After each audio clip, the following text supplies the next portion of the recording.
কারণে আজকে আপনারা এই থানায় এলেন সকলে? আমরা এখানে এসেছি ইতিনা কলোনির বাসিন্দা গৌতম মণ্ডল এবং তার দুই পুত্র গৌরব মণ্ডল এবং চণ্ডল মণ্ডল ডেলি বইয়ের বিজনেস করতেন।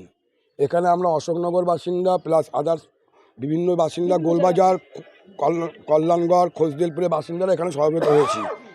তারা যে ডেলি বইয়ের বিজনেস করতেন, সেই ডেলি বই ফান্ডের টাকা আজকে অনেকে ম্যাচুরিটি দেওয়ার কথা ছিল। যারা ম্যাচুরিটি আনতে গিয়েছিল দেখছে যে তারা কেউ বাড়িতে নেই, তারা 3 ছেলে পালিয়ে গেছেন এবং তাতে এমনকি তাদের ফোনগুলো সব বাবা এবং 2 ছেলে এবং তাদের ফোনগুলো সব বন্ধ রয়েছে। সারাদিন অপেক্ষা করার পর ওখানে আমরা 500-700 লোক সমাবেত ছিলাম। তারপর ওখান থেকে থানায় ফোন করা হয়েছিল, স্যাররা গিয়ে ওখানে ওদেরকে ওনার গৌতম মণ্ডলের শাশুড়ি এবং প্লাস তার পুত্র গৌরব মণ্ডল তার ছেলে বউকে আটক করে পুলিশ এখন হেফাজতে রয়েছেন, নিয়ে এসছেন। এবং আমরা চাই এখানে তারা আমরা তাদের ফোনটা বন্ধ, মানে তারা 3 বাবা ছিল, তারা বাড়ির লোককেও কিছু বলতে পারছে না। সেটা আমাদের ভাবনার বিষয় যে বাড়ির লোক যারা 2 জন রয়েছে, 2 মহিলা, তারা বলছে আমরা এই সম্বন্ধে কিছু জানি না, আমাদেরকে কিছু বলে যাই।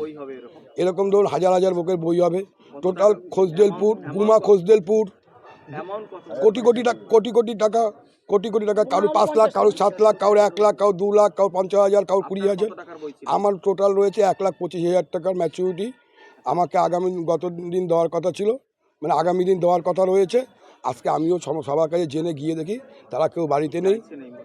এই মুহূর্তে আমরা প্রশাসনের কাছে জানিয়েছি, প্রশাসন আমাদেরকে বলেছে তাদেরকে আটক করে নিয়ে আসা হয়েছে। এখন তারা আমাদেরকে এখানে থাকতে বলেছে। কি সিদ্ধান্ত হয় প্রশাসন আমাদেরকে জানাবে, তারপরে সেটা সমাবেত হবে। এবং আমরা চাচ্ছি আমরা সুস্থভাবে যাতে টাকাটা হয় ফেরত পাই। সেই গরিব মানুষ দিন আনা দিন খাওয়া এবং দোকানদার ভাই চাষ করে, কেউ দিনমজুরে কাজ করে, তারা যেন মানে টাকাটা মানে ফেরত পায় এবং যাতে সবাই সুস্থভাবে টাকাটা যেন পায় কোনো ইসের মাধ্যমে, তাই সেইভাবে আমাদের কামনা। আমার নাম বাপি সাহা, অশোকনগর এজি কলোনি বাসিন্দা। ঠিক আছে, আমার চালের দোকান আছে। ঠিক আছে, হ্যাঁ, ব্যবসায়ী।